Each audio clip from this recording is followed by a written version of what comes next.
manquerai en Jésus. Philippiens chapitre 1, verset 6. C'est toujours bien de se tenir debout. Il faut dire aux enfants de se tenir debout. La parole de Dieu, nous devons l'honorer. Nous devons respecter la parole.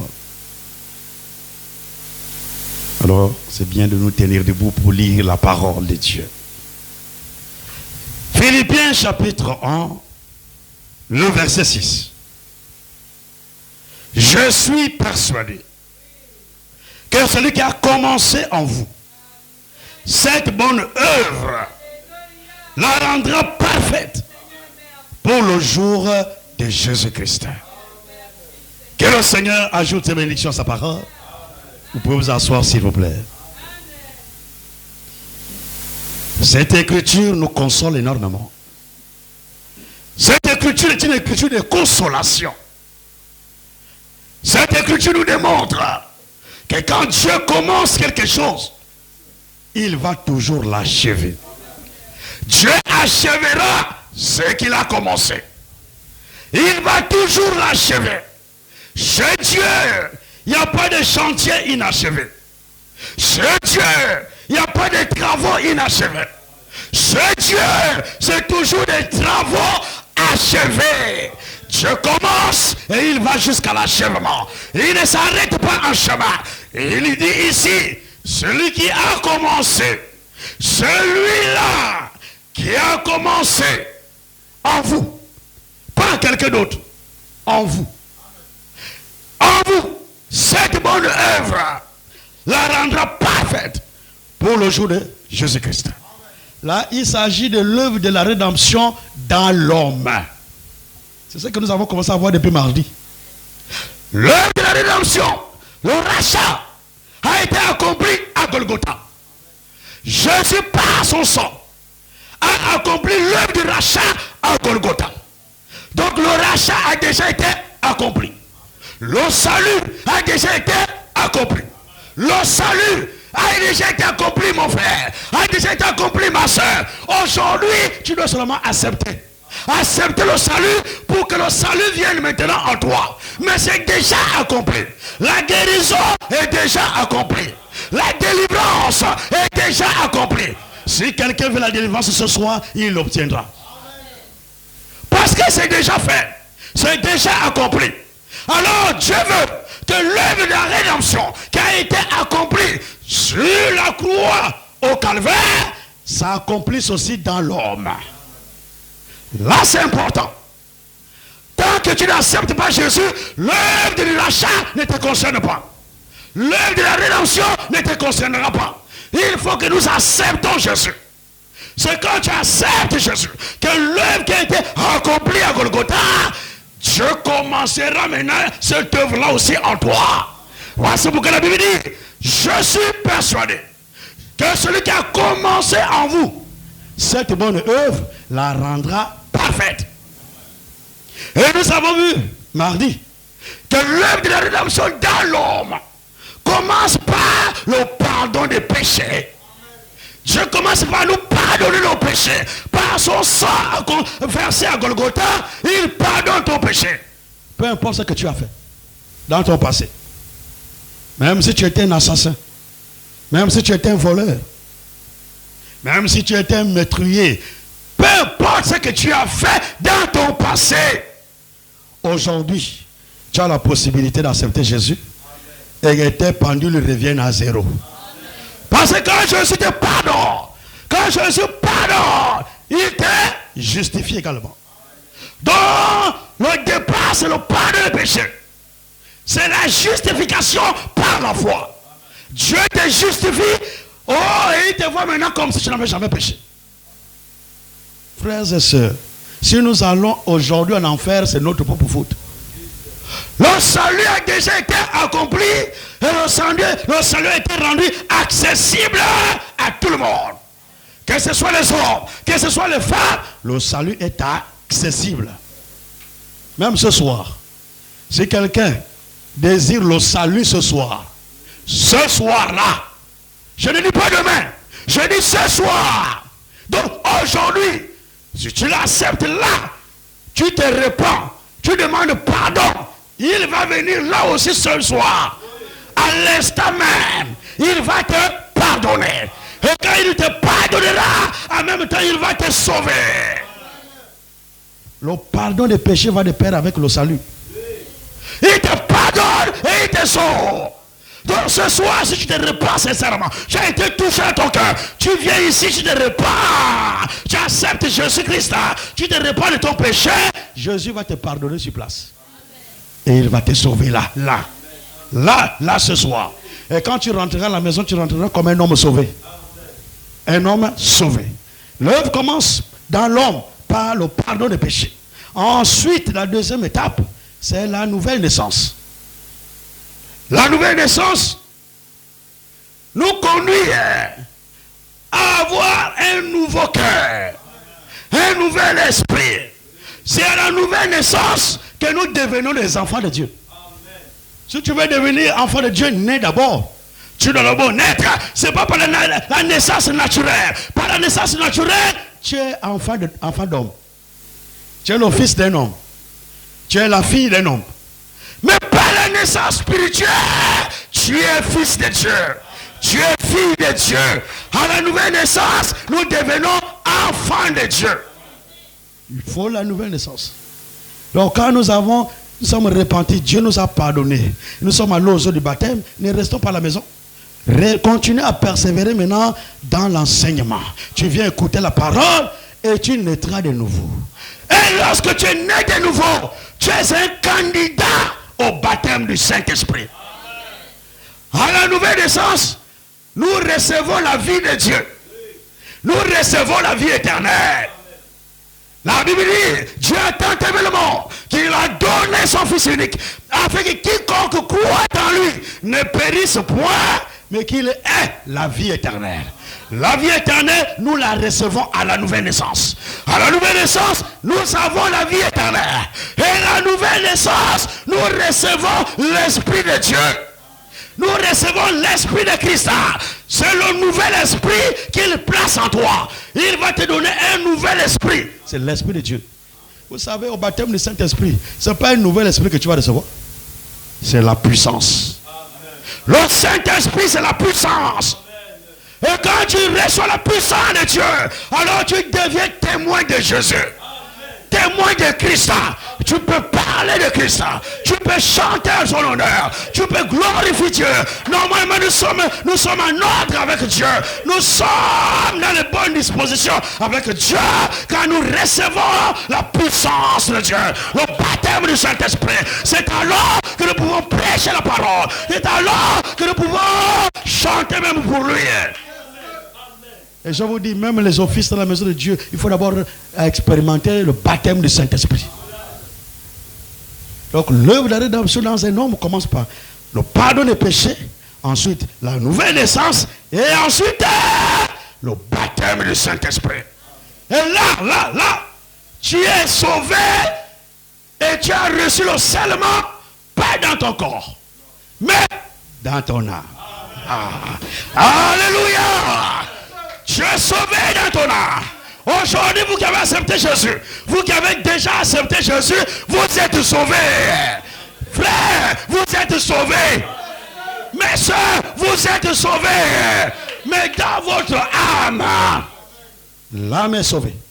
Et quand vous recevez le baptême du Saint-Esprit, le baptême du Saint-Esprit, c'est un scellement dans l'âme. Dans l'âme, écoutez bien, l'âme. Dans l'âme. Alors Dieu dit, au travers de son serviteur, l'apôtre Paul dit, je suis persuadé que celui qui a déjà commencé cette œuvre-là en vous tous ici, tu as expérimenté le pardon des péchés, tu as expérimenté la nouvelle naissance. Celui qui a déjà commencé ça en toi, celui qui a commencé cela en toi, la rendra parfaite cette œuvre. Parfaite pour le jour de Jésus-Christ. Donc aujourd'hui, nous tous nous sommes sauvés. Nous avons accepté Jésus. Sauvés dans l'âme. Notre âme est sauvée. Notre âme est scellée du Saint-Esprit. Mais le corps là dans le cœur que vous voyez là n'est pas encore sauvé. C'est là la perfection. La perfection que nous attendons, c'est la chair là. L'âme est déjà sauvée. L'âme est sauvée, scellée du Saint-Esprit. Mais nous savons que l'homme est un être triple. L'homme est composé de l'esprit, de l'âme et du corps. L'esprit appartient à Dieu. La Bible dit que quand l'homme meurt, l'esprit retourne à Dieu. Alors, c'est l'âme et le corps. L'âme et le corps. Aujourd'hui, ton âme est sauvée. Mais maintenant, ton corps n'est pas encore sauvé. Ton corps tombe encore malade. Qui vous a dit que si vous êtes baptisé du Saint-Esprit, vous pouvez tomber malade? Mais nous tombons malades. Tu peux avoir même une maladie très grave. Oh, les gens vont commencer à dire, mais il dit qu'il va à l'église, mais pourquoi il est malade? Oh non, vous n'avez rien compris. Le corps là peut encore tomber malade. Le corps n'a pas encore expérimenté la rédemption. Le corps n'a pas encore expérimenté la rédemption. Quand ce corps va expérimenter la rédemption, alors la maladie ne pourra plus toucher à ce corps. Oh, la tristesse ne pourra plus toucher à ce corps. La douleur ne pourra plus toucher à ce corps. La souffrance ne pourra plus toucher à ce corps. Aujourd'hui, nous sommes sauvés dans l'âme. Mais ce que nous attendons, c'est le changement de ce corps. C'est ça l'œuvre de la rédemption maintenant dans le corps. Un changement de ce corps. Tu n'iras pas à l'enlèvement avec ton corps naturel dans lequel tu es. Dieu doit d'abord changer ce corps. Dieu doit changer le corps dans lequel tu es. Et Dieu doit te revêtir d'un corps glorifié. Et c'est dans ce corps glorifié que nous serons semblables à lui. Et que nous le verrons face à face. Pas dans ton corps charnel, mais dans le corps glorifié. Romains 8.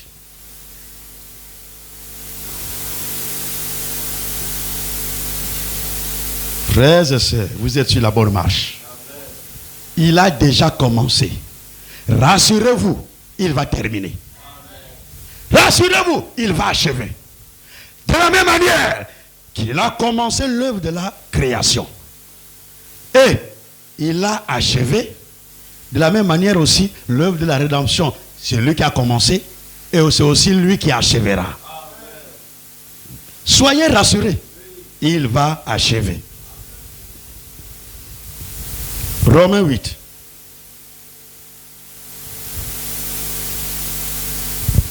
Nous lisons rapidement dans Romains.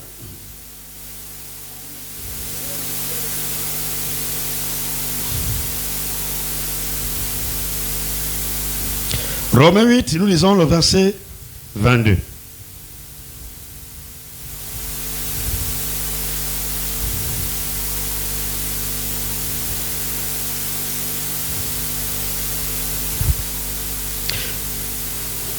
Romains, attendez, je trouve Romains rapidement, Romains 8.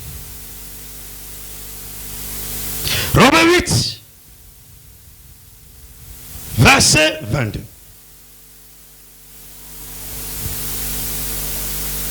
Or, nous savons que jusqu'à ce jour, jusqu'à aujourd'hui, nous savons que jusqu'à ce jour, la création tout entière soupire et souffre les douleurs de l'enfantement. Et ce n'est pas elle seulement. Ce n'est pas seulement la nature.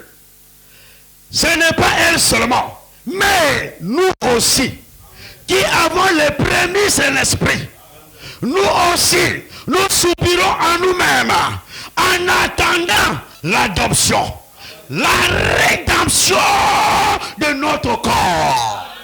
Nous attendons cela. Nous attendons la rédemption de notre corps. Le corps n'a pas encore expérimenté la rédemption. Mais par contre, l'âme a déjà expérimenté la rédemption. L'âme est déjà sauvée. Mais le corps n'a pas encore expérimenté la rédemption. Alors nous attendons. Nous attendons. Nous attendons quelque chose. Nous attendons que ce corps puisse être changé. Nous attendons que ce corps puisse revêtir l'immortalité. nous attendons que ce corps passe par la transmutation, que ce corps soit changé. Avant d'aller à l'enlèvement, nous allons arriver à cela. Avant l'enlèvement, ce corps doit être changé. Ce corps doit connaître la rédemption. Ce corps doit être changé complètement. Alors, rapidement, nous allons aussi prendre 1 Jean 3. 1 Jean 3.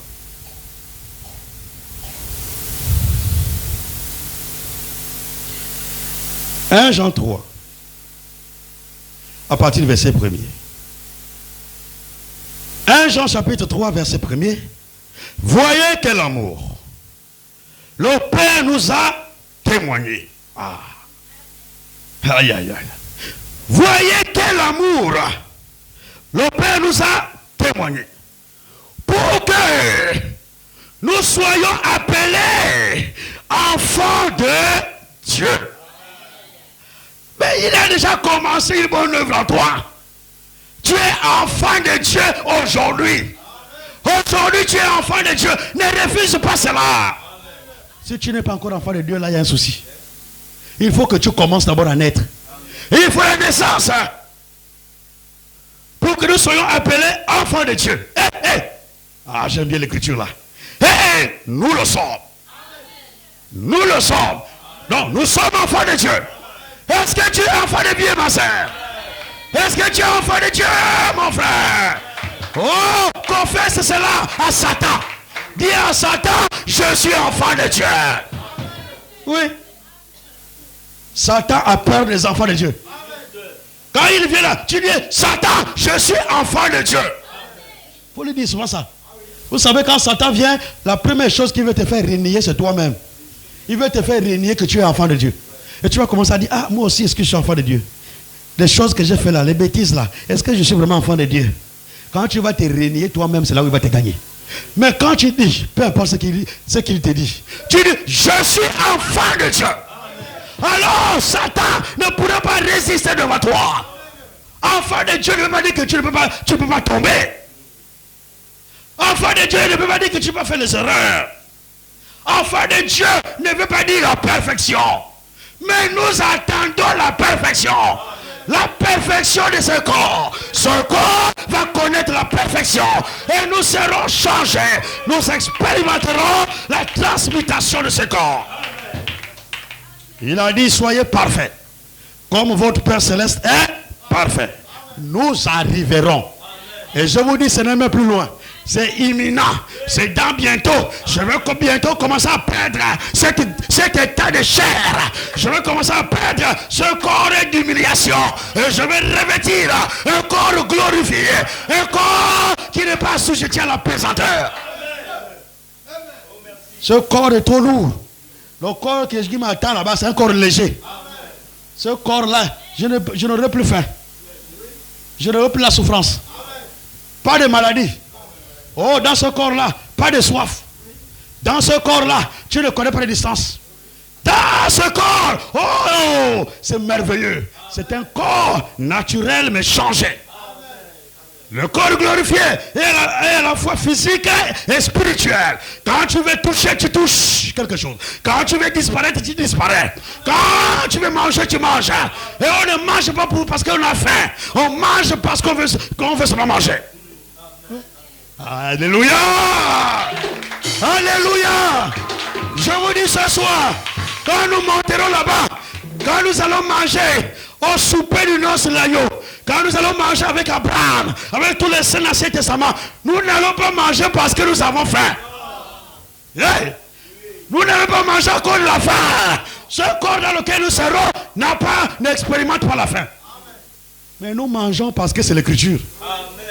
L'écriture a dit, le festin c'est là-bas au ciel. Nous allons manger, manger, manger, manger. Autour de la table avec tous les saints. Tu es enfant de Dieu, ma soeur. Tu es enfant de Dieu, mon frère. Est-ce que tu le crois? Dis Amen. Tu es enfant de Dieu. Tu es enfant de Dieu. Et tu y arriveras. Je te dis ce soir, tu arriveras. Malgré tes faiblesses, malgré encore tes faiblesses dans lesquelles tu es, tu arriveras. Si tu es enfant de Dieu, tu arriveras. Ne regarde pas tes faiblesses ce soir. Regarde à celui qui t'a appelé. Regarde à Jésus-Christ. Jésus-Christ porte nos faiblesses tous les jours. Il porte nos faiblesses tous les jours. Chaque jour, il porte tes faiblesses. Peu importe ce que tu as fait, il est capable ce soir de te pardonner. Oh, je me sens bien ce soir. Nous revenons sur l'écriture de 1 Jean 3. Le verset 3. Le verset 1. 1 Jean 3, verset 1. On revient là-dessus. Voyez quel amour. Ah, c'est vraiment un amour. Le Père nous a témoigné pour que nous soyons appelés enfants de Dieu. Et nous le sommes. Si le monde ne nous connaît pas, c'est qu'il ne l'a pas connu. Bien-aimé, bien-aimé de Touma, écoutez-moi ce soir. Je sens un peu de la folie ce soir. Bien-aimé de Touma, nous sommes maintenant enfants de Dieu. Et ce que nous serons au futur, ce que nous serons n'a pas encore été manifesté. Mais nous savons que lorsque cela sera manifesté, nous serons semblables à lui. Parce que nous le verrons tel qu'il est. Aujourd'hui, nous sommes enfants de Dieu. Mais ce que nous serons n'a pas encore été manifesté. Mais nous savons que lorsqu'il paraîtra, lors de son avènement, lors de son retour, lors de l'enlèvement, nous serons semblables à Jésus. Semblable à Jésus dans un corps glorifié. Jésus a ressuscité dans un corps glorifié. Et nous serons semblables. Semblables à Jésus. Alors, dans ce corps semblable à Jésus, c'est alors que nous le verrons tel qu'il est. Tel qu'il est, nous le verrons. Tu ne le verras pas dans ce corps-là. Moi, je ne le verrai pas dans ce corps-là. Mais nous le verrons dans un corps glorifié. Quand nous serons dans un corps glorifié, nous le verrons. Hey, l'apôtre Paul dit, je vous dis un mystère. Le mystère là, c'est pour les hommes et les femmes qui sont devenus enfants de Dieu. Par la naissance naturelle, nous sommes enfants des hommes. Par la naissance spirituelle, nous sommes enfants de Dieu. Alléluia! Aïe, je me sens bien vraiment ce soir. Alléluia! Oh, cela te concerne, mon frère, ma soeur. Ce que nous parlons ce soir te concerne. Alors, 1 Corinthiens 15. Nous voulons comprendre le mystère que l'apôtre Paul veut nous faire comprendre ici. 1 Corinthiens.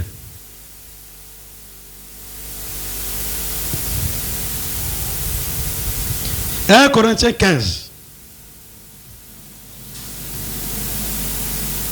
Le verset 51. 1 Corinthiens 15, verset 51. Le verset 51. Écoutez cela vraiment sérieusement. La Bible nous dit ceci. Le verset 51. Voici, je vous dis un mystère. Aïe, aïe, aïe. Ça, c'est notre mystère. Voici, je vous dis un mystère. Nous ne mourrons pas tous. Hey, nous ne mourrons pas tous. Alléluia. Nous ne mourrons pas tous. Oh, tous les enfants de Dieu ne mourront pas tous. Tous les enfants de Dieu ne mourront pas tous. Lors du retour de Jésus, il y a des enfants de Dieu que Jésus va trouver vivants, qui ne passeront pas par la mort. Certains passeront par la mort, mais d'autres, Jésus les trouvera vivants. Vivants, vivants, vivants. Oh, c'est le mystère. Je vous dis un mystère. Nous ne mourrons pas tous. Mais, nous ne mourrons pas tous. Mais tous, elle est morte, elle est vivante. Nous serons tous changés. Alléluia, alléluia. Mais tous, nous serons changés. Les morts seront changés. Ils ressusciteront avec le corps glorifié. Le corps de résurrection. Le corps changé. Et nous les vivants, restez pour l'avènement du Seigneur. Nous serons aussi changés avant de monter. Aïe, aïe. Oublie tes faiblesses dans ce corps. Ce corps est passager. Ce corps retournera à la poussière. Ce corps va arrêter de t'embêter un jour. Ce corps va te laisser un jour. Va t'abandonner un jour. Et tu passeras du naturel au spirituel. Alléluia. Tu auras un corps glorifié. Et c'est dans ce corps que tu monteras dans l'enlèvement. Oh. Le corps que vous prenez soin là, il ne montera pas. Peu importe tout ce que tu peux faire à ce corps naturel. Il ne montera pas. Le verset 52. En un instant, en un clin d'œil, à la dernière trompette, la trompette sonnera. Et les morts ressusciteront incorruptibles. Ils ressusciteront avec le corps changé. Ah, ils ressusciteront. Ils ressusciteront. Incorruptibles. Et nous. Moi. Moi le vivant, moi. Et nous. Et nous serons changés. Il faut que ce corps corruptible révèle l'incorruptibilité. Et que ce corps mortel révèle l'immortalité. Oh Jésus. Lorsque ce corps corruptible aura revêtu l'incorruptibilité, et que ce corps mortel aura revêtu l'immortalité, alors s'accomplira la parole qui est écrite: la mort a été engloutie dans la victoire. Alléluia. Oh mort, où est ta victoire? Oh mort, où est ton aiguillon? Aïe, aïe, aïe.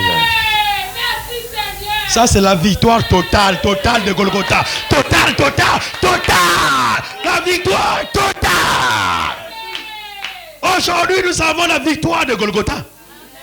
Mais nous n'avons pas le pouvoir sur toute la puissance de Satan. Satan nous dérange encore. Nous prions pour les malades. Les démons sont chassés. Nous prions pour certains malades. Les malades ne sont pas guéris. Nous chassons certains esprits impurs. Les esprits sont chassés. Nous chassons certains esprits. Ils restent là. Ils ne bougent pas. Ils sont là. À la victoire totale. Avant l'enlèvement, nous allons expérimenter la victoire totale de Golgotha. C'est alors que ma soeur, tu marcheras. C'est alors mon frère que tu marcheras. Tu marcheras sur toute la puissance de l'ennemi. Et rien ne pourra te nuire. Quand tu commandes, la chose vient à l'existence. Quand tu parles, la chose se manifeste. Quand tu chasses les démons, le démon sort. Quand tu pries, les malades sont guéris. Quand la dernière onction la descendra. Quand la dernière onction la descendra. Il y a une onction. La même année qu'il y a eu une grande effusion à la Pentecôte. Au commencement de l'église, à la fin de l'église, il y aura une grande effusion du Saint-Esprit, mais en double portion. Ah! Ce qui s'est manifesté à la Pentecôte là, ce sera petit. Hey! Toi seul, tu rentres là-bas, au centre médical de Doum là. Tu rentres là-bas. Toi seul, je ne dis pas toute l'église, toi seul, tu rentres là-bas dans le centre médical de Tours. Tu dis, oh, tous les malades, soyez guéris. Oh! Et tous les malades seront guéris. Tous les malades seront guéris. Tous les malades seront guéris. Ce sera une grande puissance, une grande onction. Nous allons expérimenter ça. Et c'est ce qui va précéder même la résurrection des morts en Christ. C'est nous les vivants qui allons expérimenter ça, ce n'est pas les morts. Ce n'est pas les morts, c'est toi et moi. Toi et moi, avant l'enlèvement, nous allons parler. Et la chose vient. Tu chasses le démon. En ce moment, le démon ne peut plus résister à la prière. Jamais, jamais, jamais. Aujourd'hui, il peut encore résister. Mais en ce moment-là, il ne pourra plus résister. Quand tu parles, Satan obéit. Tu parles, les démons obéissent. Tu parles, quelque chose se passe. Si quelqu'un a un pied coupé, quand l'onction va descendre, je n'ai pas besoin de prier. Je passe seulement. Mon ombre seulement doit toucher son pied. Mon ombre touche son pied là-bas. Le pied commence à pousser seul. Le pied pousse. Le pied pousse. Ce que Pierre a fait là, nous ferons en double portion. En double portion. En double portion.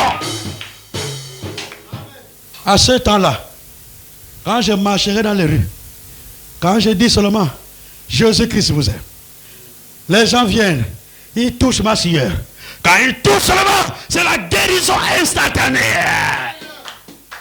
D'autres viendront avec les robes, les pagnes. Ils viendront seulement me toucher.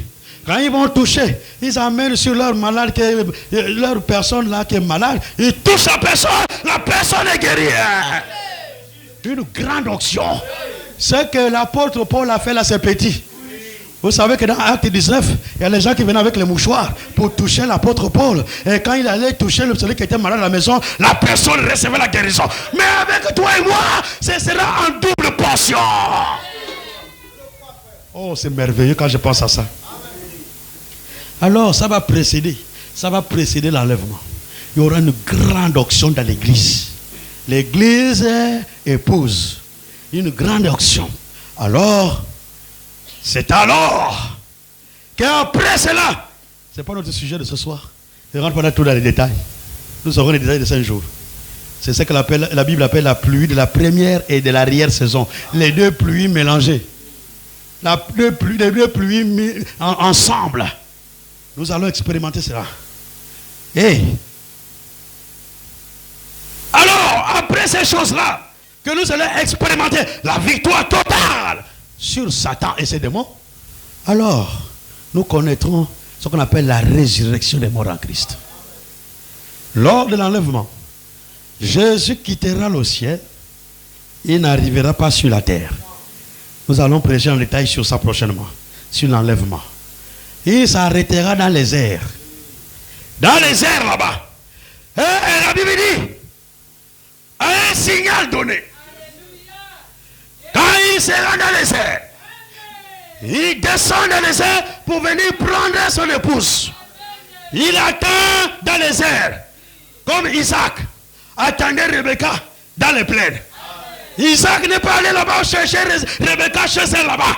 Isaac était dans la plaine. Isaac attendait l'épouse qui devait venir à sa rencontre. Alors, ce jour-là, Jésus est dans les airs. Pendant que Jésus est dans les airs, Satan aujourd'hui est dans les airs. Satan, son quartier général, c'est le lieu céleste. Il est dans le lieu céleste avec tous ses démons. Alors, le jour de l'enlèvement, Satan va nous barrer la route. Il barre la route du ciel parce qu'il est dans les airs. Il barre la route. Alors, Jésus, il descend du ciel. Il s'arrête, il ne va pas sur la terre. Et là, il dit, un signal donné. Ah, un signal donné. Qu'est-ce que Jésus va faire? Jésus a déjà vaincu Satan. Jésus ne viendra plus venir perdre son temps à combattre Satan. Jésus l'a déjà vaincu. Alors Jésus viendra. Il fera un signe à Michael. À l'archange Michael. À l'ange Michael. Il va faire signe. Descends. Il regarde seulement Michael. Un signal donné.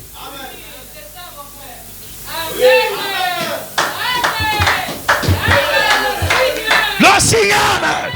Il dit, oh, Michael, va là-bas, va combattre Satan. Va combattre Satan et ses démons. Oh, Michael. Là, je suis dans Apocalypse 12. Pour ceux qui notent, le verset 6. La Bible dit, Apocalypse 12, verset 6. La Bible dit, il y eut guerre dans le ciel. Guerre là-bas dans le ciel. Il y avait une grande guerre là-bas. Alors, Michael est venu combattre Satan. Michael avec tous les anges de Dieu. Satan avec tous ses démons. Confrontation. Dans les airs. Tout ce temps-là, Nous attendons. Nous attendons. Nous, on ne combat plus. On a fini. Quand tu arrives à la perfection, il n'y a plus de combat. Il n'y a plus de combat. Tu dois te reposer. Alors, Michael va attaquer Satan. Avec tous ses démons. Ils vont combattre Satan. Michael va battre Satan. Va taper Satan. Va bousiller Satan. Satan n'aura plus de force. Il tape, jusqu'à ce que Satan perd même connaissance. Alors quand il perd connaissance, c'est alors qu'il commence à tomber du ciel. Il commence à tomber du ciel. Et quand il tombe, c'est avec tous ses démons. Ils sont en train de libérer les airs. Ils sont en train de libérer le ciel. Ils libèrent les lieux célestes. Alors il tombe. Alors, c'est au moment où ils sont en train de tomber. Hey! Nous sur la terre. Les morts ressuscitent premièrement. Premièrement, les morts en Christ ressuscitent avec le corps incorruptible. Le corps changé. Le corps glorifié. Maintenant, nous les vivants, nous verrons les saints qui sont morts au Gabon ici là, qui vont ressusciter au Gabon. Nous allons voir, quand nous regarderons, yo, c'est le frère intel. Les noms me viennent à penser, j'ai pas envie de prononcer les noms. Oh, quand nous regarderons, je verrai le frère Anissé. Alléluia. Avant de monter. Oh, à la résurrection des saints, les saints de l'Ancien Testament, les hommes les ont vus marchant dans les rues de Jérusalem. Nous, ce jour-là, c'est les croyants qui vont voir les croyants. Les croyants vont voir les croyants. Les changés vont voir les changés.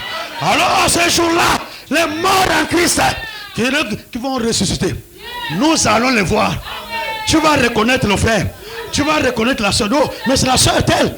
Oh, et c'est au moment que tu es en train de reconnaître la soeur, tu es en train de faire transmutation, changement de corps. Tu changes. Alléluia.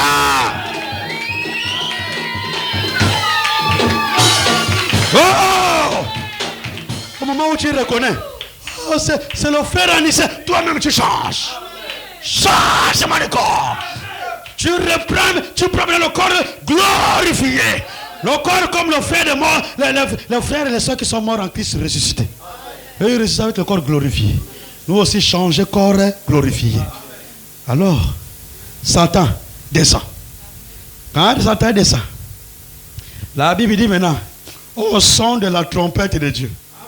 Alors, il y aura le son. Dieu lui-même va sonner la trompette. La trompette signifie toujours le rassemblement. Le rassemblement. Pour dire, épouse, rassemblez-vous. Rassemblez-vous. Alors, il nous dira de monter. Et nous monterons. Pendant que Satan descend, il y aura croisement dans les airs.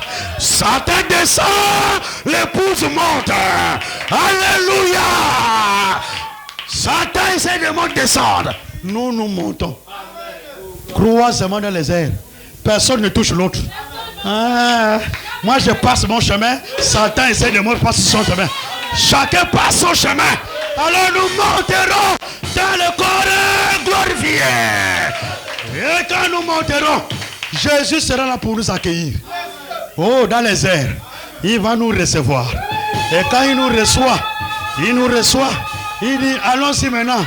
On va rentrer aux salles de noces. Nous allons rentrer dans la grande salle.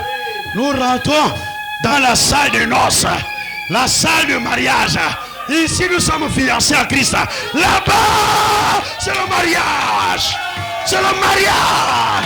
La célébration du mariage. Alléluia. Que Dieu vous bénisse. Que Dieu vous bénisse pour ce soir. Que Dieu vous bénisse. Que Dieu vous bénisse.